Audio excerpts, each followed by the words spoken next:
Jamaah salat maghrib Masjid Raya Hamul Watan Islamic Center Nusa Tenggara Barat rahimakumullah. Insyaallah kajian kita pada malam hari ini akan disampaikan oleh guru kita Al-Mukarram Bapak Tuan Guru Haji Muhammad Taisir Al-Azhar LCMA. Dan insyaallah kajian kita akan berlangsung sampai masuknya waktu Isya, yakni pada pukul 19:20. Dan agar lebih barokahnya kajian kita pada malam hari ini, marilah kita mengawalinya dengan sama-sama melafazkan basmalah. Bismillahirrahmanirrahim. Selanjutnya ke Al-Mukarram, falyatafaddal mashkura. Assalamualaikum warahmatullahi wabarakatuh. Alhamdulillahi wa kafa. Wassalatu wassalamu ala sayyidina Muhammadinil Mustafa wa ala alihi wa ashabihi ahli sidqi wal wafa, amma ba'du. Jamaah kaum muslimin dan muslimat, jamaah salat maghrib Islamic Center Hubbul Watan yang dirahmati Allah subhanahu wa ta'ala, puji syukur kita panjatkan kehadirat Allah subhanahu wa ta'ala pada malam hari ini, malam yang penuh dengan keberkahan, malam yang penuh dengan kemuliaan, malam Jumat yang bertepatan dengan malam Idul Adha 446 Hijriah. Kita semua masih dalam keadaan sehat walafiat. Salawat beserta salam semoga tercurah kepada baginda Rasulullah sallallahu alaihi wasallam. Semoga kita semua kelak mendapatkan syafaat dari baginda Rasulullah sallallahu alaihi wasallam. Jamaah yang dirahmati Allah, hari ini adalah hari Kamis tanggal 9 Zulhijjah 1446 Hijriah. Kata para ulama, hari ini adalah a'zam wa aqdas ayyamis sanah, hari yang paling agung, hari yang paling suci, hari yang paling sakral sepanjang satu tahun. Khairu yaumin tala'at bihi syams, hari ini adalah hari di mana matahari paling baik terbit sepanjang tahun. Karena tanggal 9 Zulhijjah adalah hari Arafah, hari di mana alhamdulillah kita umat Islam sedunia hari ini berpuasa sama puasa hari Arafah. Dan insyaallah hari raya Idul Adhanya juga sama. Besok pada tanggal 10 Zulhijjah adalah hari Idul Adha bagi kita yang tidak sedang melaksanakan ibadah haji di tanah suci. Keagungan dan kemuliaan hari Arafah, jamaah yang dirahmati Allah subhanahu wa ta'ala,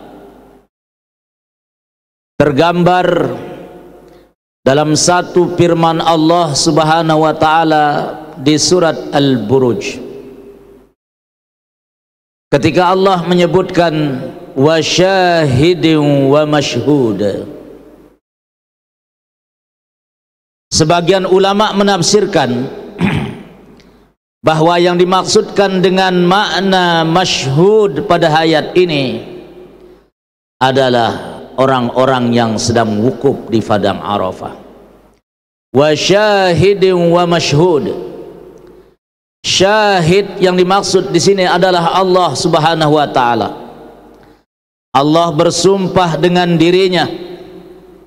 Wa syahidin, demi zat Allah yang menyaksikan. Wa mashhud, dan demi orang-orang yang disaksikan. Siapakah orang-orang yang disaksikan itu, jamaah yang dirahmati Allah? Yaitu mereka-mereka yang pada hari ini dan saat ini waktu Saudi Arabia sedang berwukuf di padang Arafah sebagai puncak ibadah haji, sampai-sampai Nabi mengatakan al-hajju Arafat. Yang namanya haji itu, kata Nabi, ya wukuf di padang Arafah. Maka jamaah yang dirahmati Allah Subhanahu wa taala, keutamaan bagi mereka-mereka yang sedang wukuf di padang Arafah detik ini, dan keutamaan bagi kita yang tidak wukuf di padang Arafah saat ini, itu nanti yang juga akan menjadi kajian kita pada malam hari ini. Di samping tentu malam ini adalah malam Idul Adha, besok kita akan merayakan Idul Kurban, hari di mana kita dianjurkan untuk menyembelih hewan kurban. Nanti juga itu akan kita sampaikan di penghujung kajian. Di penghujung kajian ini akan kita bahas nanti sedikit tentang Idul Kurban, tentang Id, hari raya kurban jamaah yang dirahmati Allah. Yang pertama, keagungan hari Arafah bagi mereka-mereka yang sedang berhaji, bagi mereka-mereka yang sedang berada wukuf di padang Arafah saat ini, di mana Allah Subhanahu wa taala dalam hadis sahih riwayat Imam Muslim, kata baginda Nabi, wa innahu la yadnu, hari ini Allah Subhanahu wa taala mendekat. Wa innahu yubahi bihimul malaikah, Allah Subhanahu wa taala mendekat kepada mereka-mereka yang sedang wukuf di padang Arafah. Lalu Allah Subhanahu wa taala membanggakan mereka semua yang sedang wukuf di padang Arafah itu. Allah banggakan mereka di hadapan para malaikatnya. Lalu Allah Subhanahu wa taala berkata di hadapan para malaikatnya, unzuru, lihat mereka itu, madza arada haula, apa yang mereka inginkan orang-orang yang sedang wukuf di padang Arafah itu. Allah Subhanahu wa taala mengungkapkan satu ungkapan, madza arada haula, apa saja yang mereka inginkan, kata Allah, akan aku berikan. Apa saja yang mereka minta akan aku kabulkan. Subhanallah. Mudah-mudahan satu hari jamaah yang dirahmati Allah, kita mendapatkan kehormatan ini, mendapatkan kehormatan pada tanggal 9 Zulhijjah, di masa-masa yang akan datang kita berada di padang Arafah yang disaksikan oleh Allah Subhanahu wa taala. Wa syahidin wa masyhud, Allah bersumpah dan demi zat Allah yang menyaksikan, wa masyhud, dan demi orang-orang yang wukuf di padang Arafah yang sedang disaksikan oleh Allah Subhanahu wa taala. Jamaah yang dirahmati Allah Subhanahu wa taala, bagaimana agungnya hari Arafah ini, sampai-sampai Nabi mengatakan, ma min yaumin aksara ayyatikallahu abdan fihi minan nar min yaumi Arafata. Tidak ada hari di mana Allah Subhanahu wa taala lebih banyak membebaskan hamba dari api neraka, melebihi banyaknya orang-orang yang dibebaskan dari api neraka pada hari ini, jamaah yang dirahmati Allah. Bayangkan,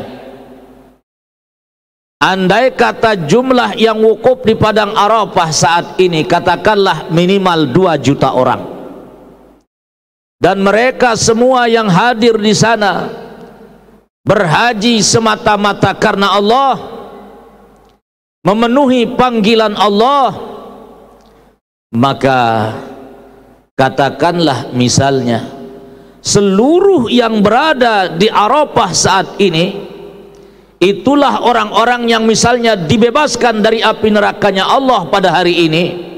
Maka pantas tadi Nabi bersabda, tidak ada hari yang lebih banyak di mana Allah membebaskan hamba dari api neraka melebihi banyaknya orang-orang yang dibebaskan dari api neraka saat jamaah haji wukuf di padang Arafah. Jamaah kaum muslimin dan muslimat yang dirahmati Allah Subhanahu wa taala, ini diantara kelebihan orang-orang yang hari ini wukuf di padang Arafah. Adapun kita yang tidak sedang wukuf di padang Arafah, dan insya Allah hari ini kesemua kita yang hadir di sini berpuasa, terutama yang laki-lakinya, di mana Rasulullah Sallallahu Alaihi Wasallam bersabda, siyamu yaumi arafata ahtasibu ala Allah yukaffirus sanata allati qablaha was sanata allati ba'daha. Puasa pada hari Arafah, aku berharap kepada Allah Subhanahu wa taala, kata baginda Nabi, siapa yang berpuasa pada hari ini, sehari saja berpuasanya itu mampu menghapus dosa setahun sebelumnya dan setahun sesudahnya. Jamaah yang dirahmati Allah Subhanahu wa taala, ini adalah hari yang sangat luar biasa, hari yang paling agung, paling mulia, paling sakral, paling suci di sisi Allah sepanjang satu tahun. Dan bagi kita-kita yang tidak sedang berada di Arafah, tapi hari ini kita berpuasa di sini dengan puasa Arafah, karena bagi mereka yang sedang wukuf di Arafah tidak dianjurkan berpuasa pada hari ini, liyataqawwa, supaya mereka kuat, badannya segar bugar, berzikir, berdoa kepada Allah Subhanahu wa taala, maka mereka tidak dianjurkan untuk berpuasa pada hari ini.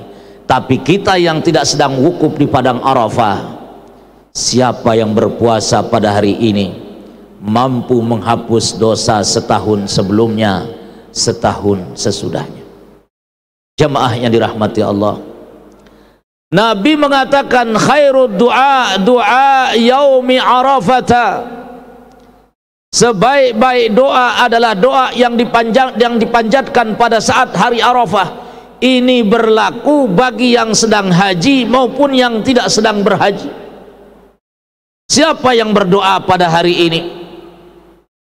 Perhatikan jamaah yang dirahmati Allah, terutama sekali yang berdoa. Para ulama mengatakan ba'da asar, sampai menjelang tenggelamnya matahari, karena inilah waktu yang paling afdal dari hari Arafah, yaitu semenjak selesai sholat asar sampai tenggelam matahari tadi. Ada yang mengatakan ba'da zawal, setelah selesai sholat zuhur sampai tenggelamnya matahari tadi. Khairud du'a du'a yaumi arafah, sebaik-baik doa adalah doa hari Arafah, baik di sisi Allah, dan tentu mudah-mudahan diijabah oleh Allah Subhanahu wa taala dengan caranya Allah Subhanahu wa taala. Wa khairu ma qultu ana wan nabiyyuna min qabli, kata baginda Nabi, dan ini masih bisa kita baca sampai saat ini jamaah yang dirahmati Allah. Sebaik-baik yang dibaca pada saat hari Arafah, yang aku baca dan juga dibaca oleh nabi-nabi sebelumku, kata beliau, yang kita dianjurkan untuk membacanya sebagai sebuah zikir adalah la ilaha illallah wahdahu la syarikalah, lahul mulku wa lahul hamdu wa huwa ala kulli syai'in qadir. Perhatikan jamaah, nanti ada hal penting yang ingin saya sampaikan. Bunyi redaksi hadisnya, Nabi tadi mengatakan wa khairu ma qultu ana wan nabiyyuna min qabli, sebaik-baik yang dibaca pada hari Arafah, zikir terbaik yang paling afdal dibaca pada hari Arafah, yang aku baca dan dibaca oleh nabi-nabi sebelumku, kata Nabi, zikirnya adalah la ilaha illallah wahdahu la syarikalah lahul mulku wa lahul hamdu. Perhatikan jamaah, wa huwa ala kulli syai'in qadir. Dalam redaksi hadis ini itu tanpa yuhyi wa yumit. Perhatikan jamaah yang dirahmati Allah. Kalau ba'da subuh, setelah selesai subuh, Rasulullah SAW selalu membaca zikir ini. Bahkan sebelum beliau sholat subuh, setelah beliau antara iqamah, antara azan dan iqamah, setelah selesai beliau sholat qabliyah subuh yang dikenal dengan sholat sunatul fajar, beliau banyak membaca la ilaha illallah wahdahu la syarikalah lahul mulku wa lahul hamdu yuhyi wa yumit. Ada yuhyi wa yumitnya. Kenapa Nabi menambahkan yuhyi wa yumit, terutama zikir ketika sesudah beliau bangun dari tidur setelah subuh, jamaah yang dirahmati Allah? Karena tentu makna yuhyi wa yumit, dialah Allah yang menghidupkan, dialah Allah yang mematikan. Karena bukankah kita di waktu malam kita tertidur, itu Allah matikan kita lewat tidur kita, kemudian Allah bangunkan kita setelah kita tertidur, dan itu adalah tanda bahwasanya Allah hidupkan kita dari kematian. Makanya perhatikan jamaah yang dirahmati Allah, sebelum tidur kita dianjurkan membaca doa bismikallahumma ahya wa bismika amut. Dengan namamu ya Allah aku hidup, dan dengan namamu ya Allah aku mati. Setelah kita bangun tidur kita membaca doa alhamdulillahilladzi ahyana ba'dama amatana wa ilaihin nusyur. Segala puji bagi Allah alladzi ahyana, yang telah menghidupkan kami, ba'dama amatana, setelah mematikan kami. Tidur itu pada hakikatnya mati, jamaah yang dirahmati Allah. Maka wajar kemudian Nabi menambahkan dengan yuhyi wa yumit, dialah Allah yang menghidupkan dan dialah Allah yang mematikan. Maka kalau zikir di waktu subuh, bacalah sesuai dengan redaksi aslinya, la ilaha illallah wahdahu la syarikalah lahul mulku wa lahul hamdu yuhyi wa yumit wa huwa ala kulli syai'in qadir. Tapi kalau zikir di waktu hari Arafah, jamaah yang dirahmati Allah, sebaiknya tanpa ada yuhyi wa yumit. Bacalah sesuai dengan redaksi hadisnya, la ilaha illallah wahdahu la syarikalah lahul mulku wa lahul hamdu wa huwa ala kulli syai'in qadir. Kenapa tidak ada yuhyi wa yumitnya? Karena kita biasanya siang tidak tidur. Biasanya siang kita dianjurkan membaca ini tanpa ada yuhyi wa yumit, karena biasanya kita tidak tidur. Makanya tidak ada yuhyi wa yumit dalam redaksi hadisnya. Lalu apakah boleh kita membaca dengan yuhyi wa yumit? Boleh. Apakah itu bid'ah? Tidak. Tetapi lebih baik kita membaca sesuai dengan redaksinya tanpa yuhyi wa yumit. Jamaah yang dirahmati Allah Subhanahu wa taala, zikir ini bagi kita di sini walaupun matahari sudah tenggelam, tapi kalau di Arafah di Saudi Arabia saat ini sedang tengah-tengah terik matahari, ya, sedang tengah-tengah terik matahari saat ini, mereka membaca doa ini, la ilaha illallah wahdahu la syarikalah lahul mulku wa lahul hamdu wa huwa ala kulli syai'in qadir. Maka terus baca, nanti habis sholat isya baca, sampai di rumah kita baca. Dan tentu jamaah yang dirahmati Allah, bagi kita yang tidak sedang berhaji, kita tentu mulai tadi pagi ba'da sholat subuh, setelah selesai berjamaah, kita dianjurkan untuk bertakbir secara berjamaah, takbir jama'i, bertakbir secara berjamaah, dipimpin oleh imam solat. Selesai solat subuh takbir, selesai solat zuhur takbir, setelah selesai azan takbir. Tadi juga seharusnya setelah selesai maghrib bertakbir, setelah selesai solat isya juga bertakbir. Kita dianjurkan untuk bertakbir, bertakbir, bertakbir, bertakbir terus. Sampai kapan jamaah yang dirahmati Allah? sampai hari ketiga hari tasyrik 11, 12, 13, yaitu sampai setelah selesai sholat asar. Sebagian ulama mengatakan sampai menjelang tenggelamnya matahari pada hari ketiga hari tasyrik, kita tetap dianjurkan untuk bertakbir secara berjamaah, baik bertakbir secara kolektif maupun bertakbir secara individu.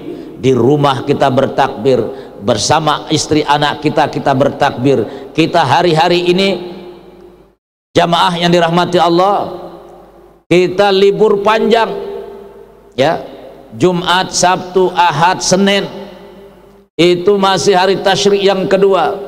Bertakbirlah walaupun misalnya kita sedang jalan-jalan, bertamasya, pergi ke pantai, pergi ke tempat yang indah-indah, kita tetap dianjurkan untuk bertakbir sampai hari ketiga hari tasyrik, yaitu pada hari Selasa, setelah selesai sholat asar sampai menjelang tenggelam matahari. Ini diantara amalan-amalan yang luar biasa besarnya, jamaah yang dirahmati Allah subhanahu wa ta'ala. Hadirin jamaah yang dirahmati Allah subhanahu wa ta'ala, dan sebagaimana yang saya janjikan tadi, kita akan sedikit juga membahas tentang Idul Kurban di penghujung kajian kita pada malam hari ini. Jamaah yang dirahmati Allah, saya sering menyampaikan dalam berbagai kajian, dalam berbagai ceramah, dalam berbagai khutbah, bahwa cinta itu melahirkan setidak-tidaknya 3 hal. Yang pertama, cinta melahirkan keindahan. Yang kedua, cinta melahirkan energi dan kekuatan. Yang ketiga, cinta melahirkan pengorbanan. Jamaah yang dirahmati Allah subhanahu wa ta'ala, semua makna cinta ini itu Allah sudah contohkan pada diri Nabi Ibrahim alaihissalam. Yang pertama, cinta akan melahirkan dan mendatangkan keindahan. Jamaah yang dirahmati Allah, ampura sinampura agung, kalau kita sedang jatuh cinta, biasanya semuanya terasa begitu indah. Hidup pun terasa begitu indah, semuanya indah. Kita mau ngapa-ngapain semuanya indah. Orang yang cinta kepada agama, sholat itu akan terasa indah, berzakat itu terasa indah, puasa itu terasa indah, jihad pun akan terasa indah, karena cinta melahirkan keindahan. Yang kedua, jamaah yang dirahmati Allah, cinta melahirkan energi, cinta melahirkan kekuatan. Ampura sinampura agung, jamaah yang dirahmati Allah subhanahu wa ta'ala, kalau kita sedang jatuh cinta, yang jauh terasa dekat, yang pahit terasa manis, karena lahirlah kekuatan ketika kita sedang jatuh cinta. Mohon maaf, orang kalau di masa pacaran, yang biasanya mungkin dia seorang laki-laki yang penakut, tapi kalau ada kekasih hati di sampingnya, setakut-takutnya dia, maka dia berubah menjadi orang yang sangat berani. Apapun berani, karena ada kekasih hati di sampingnya. Betul nggak ya, Mah? Masya Allah. Kalau zaman dulu, Lunggu Sami mau midang dari Mataram ke Lombok Timur. Lombok Timur itu dekat sekali rasanya, ya, walaupun cuma naik motor, bahkan bisa jadi ada yang sampai jalan kaki. Karena cinta melahirkan kekuatan, cinta melahirkan energi. Jamaah yang dirahmati Allah subhanahu wa ta'ala, Yang ketiga, cinta melahirkan pengorbanan.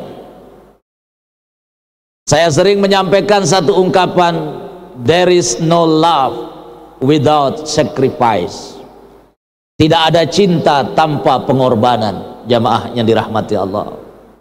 Dan Ibrahim telah menunjukkan 3 makna cinta ini dalam sejarah bagaimana beliau mengorbankan putra tersayang yang sudah lama beliau nantikan. Pertama, jamaah yang dirahmati Allah, kita tahu semua bagaimana sejarah Nabi Ibrahim alaihissalam. Lama beliau tidak punya keturunan, sampai-sampai beliau selalu berdoa, Rabbi habli minas salihin, ya Allah tolong karuniakan kepada saya keturunan anak-anak yang saleh. Beliau ketika mendapatkan keturunan, jamaah yang dirahmati Allah, umur beliau sudah 100 tahun. Lama beliau berdoa, menunggu belahan hati, belahan jantung, belahan jiwa. Begitu lahir sang putra kekasih hatinya, falamma balagha ma'ahu sa'i, di saat usia Ismail itu sedang lucu-lucunya, jemaah, Allah perintahkan untuk mengorbankannya. Orang tua mana, jemaah yang dirahmati Allah, yang akan tega menyembelih anaknya? Binatang sekejam apapun itu tidak ada yang menyembelih, tidak ada yang membunuh anaknya. Ini manusia, Allah perintahkan untuk menyembelih putra kesayangannya. Pertama, beliau bermimpi pada malam tanggal 8 yang dikenal dengan hari Tarwiyah, jamaah yang dirahmati Allah. Tarwiyah itu maknanya masih ragu-ragu. Mimpi disuruh untuk menyembelih anaknya. Besoknya Ibrahim merenung, apa ini datangnya dari Tuhan ataukah datangnya dari setan? Kok saya disuruh menyembelih anak saya? Malam tanggal 8 Zulhijjah bermimpi lagi beliau.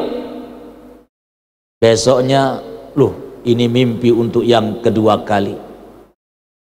Malam tanggal 10 Zulhijjah bermimpi lagi, 3 malam berturut-turut. Ini yakin ini perintah Tuhan. Maka tanpa ragu kemuliaan beliau sampaikan kepada putranya, ya bunayya, inni ara fil manami anni azbahuka fanzur maza tara. Wahai anakku tercinta, aku diperintahkan Tuhan untuk menjadikanmu sebagai kurban. Kira-kira bagaimana pendapatmu, nak? Ya, perhatikan jamaah yang dirahmati Allah. Karena Nabi Ibrahim tadi berdoa dengan mengatakan, Rabbi habli minas salihin, ya Allah karuniakan kepada saya anak yang soleh. Allah berikan beliau seorang anak yang soleh. Bahkan Allah menyebutnya, wa basyarnahu bi ghulamin halim.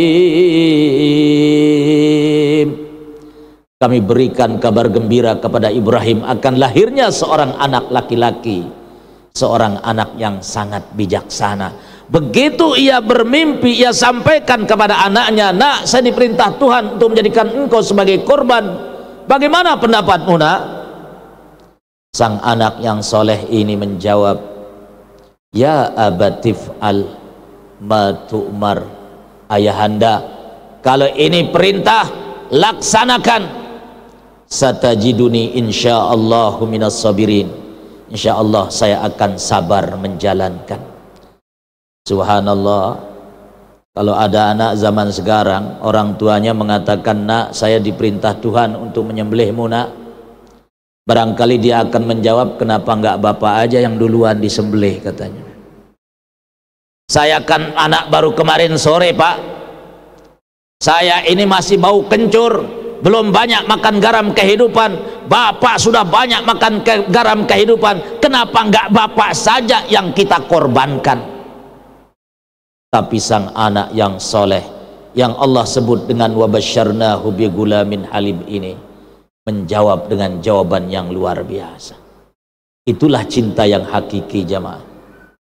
Cinta yang melahirkan keindahan, cinta yang mendatangkan kekuatan. Ibrahim semula ragu-ragu, apa iya ini perintah Tuhan?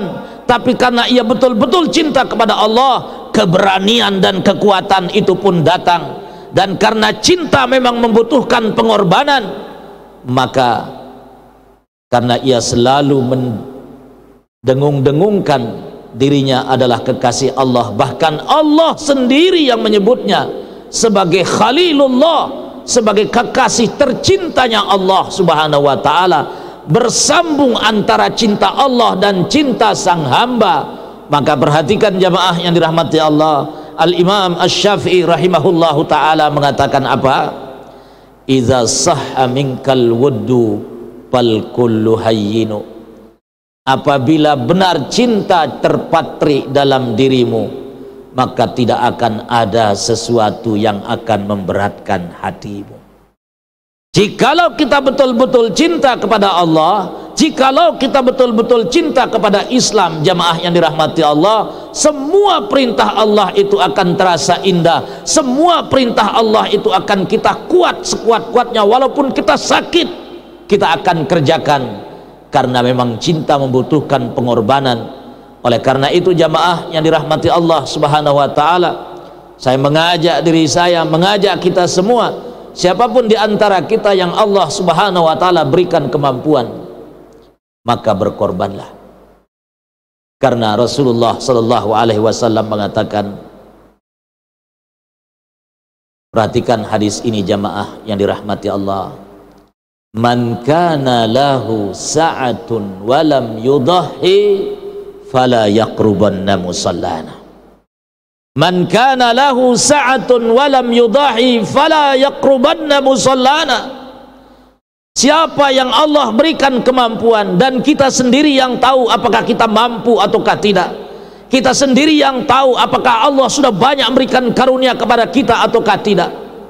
Siapa yang begitu datangnya atau menjelang datangnya Idul Kurban, Allah berikan kelapangan, Allah berikan kemampuan, lalu ia tidak mau berkorban, kata baginda Nabi, fala yaqrubanna musallana, hendaklah dia malu, jangan sampai ia datang ke tempat-tempat pelaksanaan salat Idul Adha.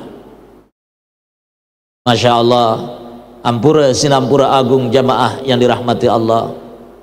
Maka masih ada waktu untuk kita mencari kambing korban malam ini, kalau seandainya Allah memang berikan kita kemampuan dan kelapangan. Karena perhatikan jamaah yang dirahmati Allah, Nabi mengatakan, ma amila ibnu Adam amalan ahabbu ilallah min iraqatid dam. Tidak ada amalan yang lebih dicintai oleh Allah subhanahu wa ta'ala yang dilakukan oleh seorang hamba pada saat hari raya Idul Adha. Tidak ada amalan yang lebih dicintai oleh Allah melebihi cintanya Allah kepada seorang hamba yang menyembelih hewan korban pada saat hari raya Idul Adha. Inilah amalan yang paling utama, inilah amalan yang paling mulia. Maka saya mohon maaf malam ini kembali mengingatkan kita semua jamaah yang dirahmati Allah, karena besok hari Jumat adalah hari raya Idul Adha.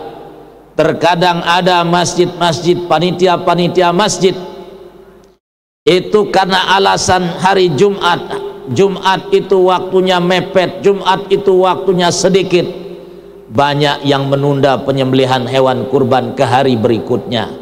Apakah itu boleh? Boleh. Karena hari-hari tasyrik adalah hari-hari di mana kita dibolehkan untuk menyembelih hewan kurban. Tapi perhatikan jamaah yang dirahmati Allah, harus ada 1, 2 atau 3 hewan korban yang kita sembelih pada esok hari, pada hari Jumat. Karena kalau tidak ada yang kita sembelih, kita telah kehilangan 1 hari yang paling mulia, momentum yang paling berharga, di mana tidak ada amalan yang lebih dicintai oleh Allah pada saat hari raya Idul Adha melebihi cintanya Allah kepada seorang yang menyembelih hewan korban pada hari raya Idul Adha. Oleh karena itu jamaah yang dirahmati Allah Subhanahu wa taala, jangan karena hari Jumat kemudian kita tunda semua penyembelihan keesokan harinya. Harus ada yang kita sembelih besok. Kenapa jamaah yang dirahmati Allah? Karena berkorban adalah syiar. Wa man yu'azzim sya'airallah fa innaha min taqwal qulub. Siapa yang mengagungkan syiar Allah, siapa yang membesar-besarkan syiar Allah dan berkorban itu syiar Allah, apalagi pada hari raya Idul Adha jamaah yang dirahmati Allah, fa innaha min taqwal qulub, kata Allah, itu tandanya hati orang itu hidup, itu tandanya hati itu adalah hati-hati yang bertakwa kepada Allah Subhanahu wa taala. Oleh karena itu saya mengajak diri saya, mengajak kita semua, perhatikan jamaah yang dirahmati Allah, ini bukan dalam rangka riya, bukan dalam rangka sum'ah, bukan dalam rangka takabur. Saya ini bukan orang kaya, tapi alhamdulillah saya selalu berkorban setiap hari raya Idul Kurban, baik itu menyembelih kambingkah ataukah iuran membeli satu sapi bersama keluarga dan teman-temankah, tapi saya selalu berusaha untuk berkorban pada hari raya Idul Adha. Jamaah yang dirahmati Allah, semoga Allah terima, semoga Allah Subhanahu wa taala jadikan ini semua sebagai pemberat amalan kita. Yauma la yanfa'u malun wala banun illa man atallaha biqalbin salim, yang akan memberatkan timbangan amal kita di saat tidak ada lagi gunanya harta, tidak ada lagi gunanya anak-anak yang dulu kita banggakan di atas dunia, kecuali yang datang kepada Allah dengan hati yang salim, hati yang ikhlas, hati yang tidak ada riya, hati yang tidak ada takabur, hati yang tidak ada sombong. Dan perhatikan jamaah yang dirahmati Allah, sebagai akhir dari pesan saya pada malam hari ini, perhatikan jamaah yang dirahmati Allah, jikalau kita berkorban, niatkan semata-mata karena Allah Subhanahu wa taala. Jangan ada niat ingin dipuja dan dipuji. Jangan ada niat untuk pencitraan yang bersifat duniawi. Karena Allah Subhanahu wa taala mengatakan dalam Al-Qur'an di surat Al-Hajj, la yanalallaha luhumuha wala dima'uha walakin yanaluhut taqwa minkum. Daging-daging yang kita bagi-bagikan, darah-darah yang kita tumpahkan saat kita menyembelih hewan kurban, itu tidak akan sampai kepada Allah Subhanahu wa taala, kata Allah dalam ayat ini, kecuali hewan-hewan kurban yang kita korbankan semata-mata berdasarkan takwa, semata-mata ingin mencari ridha Allah Subhanahu wa taala. Maka niat ini sangat penting supaya kita tidak rugi, jamaah yang dirahmati Allah Subhanahu wa taala. Wa inna dama la yasilu ila Allah qabla an yaqa'a ila al-ard, bahwa darah, perhatikan jamaah, dari hewan korban yang kita korbankan, sebelum ia menyentuh tanah, itu dia sampai terlebih dahulu kepada Allah Subhanahu wa taala, dan kelak darah-darah itu akan bersaksi di hadapan Allah Subhanahu wa taala.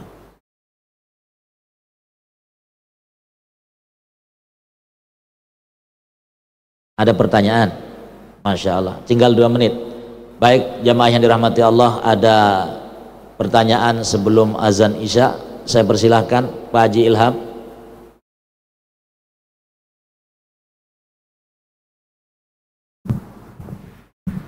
Ya, terima kasih Tuan Guru, menarik ini kajian pada malam hari ini karena kita akan melaksanakan kurban besok pagi. Ya, kebetulan tadi Tuan Guru menyampaikan bahwa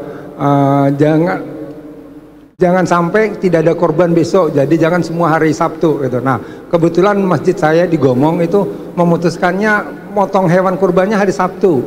Nah, artinya kalau yang tidak ada tuh apakah di masjid itu atau di sekitar situ yang nggak ada hari Jumat? Karena kalau di masjidnya sudah diputuskan bahwa akan potong hewan kurbannya hari Sabtu. Jadi hari Jumat itu pasti di masjid, insya Allah di masjid tidak ada. Nggak tahu kalau di sekitar Gomong yang lain, masyarakat yang lain maksud saya. Itu yang pertama. Yang kedua adalah banyak juga yang beredar bahwa kalau kita berkorban 1 ekor kambing bisa untuk seluruh keluarga, jadi tidak yang selama ini 1 orang 1 kambing gitu. Ya. Mohon penjelasan. Baik. Terima kasih. Ya. Perhatikan jamaah yang dirahmati Allah Subhanahu wa taala. Mohon maaf Pak Haji Ilham, masih ada waktu untuk negosiasi dengan masjidnya.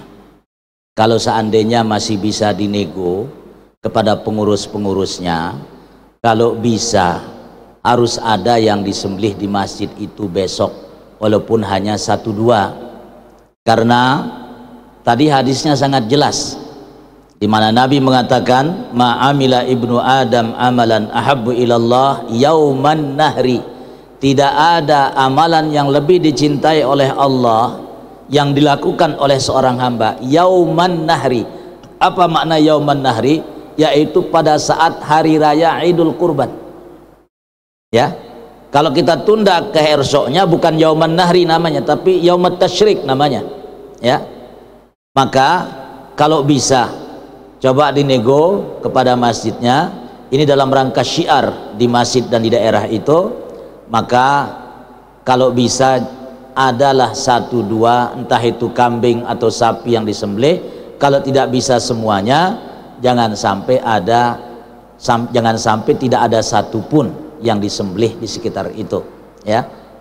Karena sekali lagi kita akan kehilangan momentum hari yang paling mulia di sisi Allah Subhanahu wa taala. Maka kalau bisa itu disampaikan. Tapi kalau memang mereka nggak siap karena alasan sholat Jumat, ya nggak apa-apa. Tadi saya mengatakan itu boleh, tapi sungguh sangat disayangkan karena kehilangan hari yang paling mulia dan paling berharga di sisi Allah Subhanahu wa taala. Sampai sering saya menyampaikan jamaah rahimakumullah, seorang ulama Saudi Arabia, mufti Saudi Arabia, Syekh bin Baz rahimahullahu taala, beliau mengatakan kalau ada orang kaya pada hari raya Idul Adha menyumbang uang 1 miliar tapi ia nggak berkorban, sementara ada orang yang hidupnya sederhana, ia mengeluarkan uang mungkin hanya 2.500.000 atau 3 juta untuk membeli seekor kambing, maka orang yang berkorban membeli seekor hewan korban yang jumlahnya kalau dibandingkan dengan 1 miliar itu sangat sedikit sekali. Itu jauh lebih besar pahalanya di sisi Allah daripada orang yang nyumbang uang untuk masjid 1 miliar pada saat hari raya Idul Adha, untuk menggambarkan bagaimana mulianya berkorban pada saat hari raya Idul Kurban itu. Ya, ini sebagai sebuah perbandingan saja supaya siapa tahu sekali lagi masih bisa dinego panitianya. Kemudian pertanyaan yang kedua jamaah rahimakumullah, benar sekali bahwa sebenarnya 1 keluarga itu cukup 1 ekor kambing. Ya, Rasulullah SAW beliau berkorban dengan 2 ekor kambing. 1 itu untuk keluarganya, an Muhammad wa jami'i ahlihi, ini ya Allah hewan korban, kambing korban saya korbankan niatnya untuk keluarga saya, untuk diri saya dan untuk keluarga saya, cukup 1 kambing. Lalu kemudian yang 1 kambing itu untuk umatnya, beliau niatkan untuk umatnya seluruhnya, terutama umatnya yang tidak berkorban pada saat hari raya Idul Kurban. Tentu ini khusus untuk Nabi karena beliau Nabi, artinya boleh menyembelih 1 untuk keluarganya, 1 untuk umatnya. Lah kalau Taisir nggak bisa ngomong ini untuk umatnya Taisir, itu nggak bisa. Umat dari mana? Emangnya lu siapa gitu ya? Jadi benar sekali. Jadi nggak perlu misalnya ada 5 anggota keluarga kemudian 1 kambing, itu nggak perlu. Jadi cukup satu itu sudah mencukupi, dan insya Allah pahalanya diniatkan untuk semua keluarga, bahkan diniatkan untuk keluarga yang sudah meninggal dunia, pahalanya juga akan sampai kepada mereka. Tapi kalau memang keluarga itu mampu dan bisa satu-satu menyembelih seekor kambing, tentu itu jauh lebih afdol, ya, jauh lebih afdol, karena pahalanya Nabi mengatakan bahwa hewan-hewan korban, wa inna, mereka akan datang nanti dengan bulu-bulunya, dengan kuku-kukunya, dengan tanduk-tanduknya. Tentu bagi siapa yang berkorban masing-masing itu, mereka akan menunggang tunggangan kambingnya nanti masing-masing menuju surganya Allah Subhanahu wa taala. Habis ya. Itulah kajian kita pada malam hari ini, jamaah yang dirahmati Allah Subhanahu wa taala. Kita tutup dengan sama-sama membaca doa kafaratul majlis. Subhanakallahumma wa bihamdika asyhadu an la ilaha illa anta astaghfiruka wa atubu ilaik. Wassalamualaikum warahmatullahi wabarakatuh.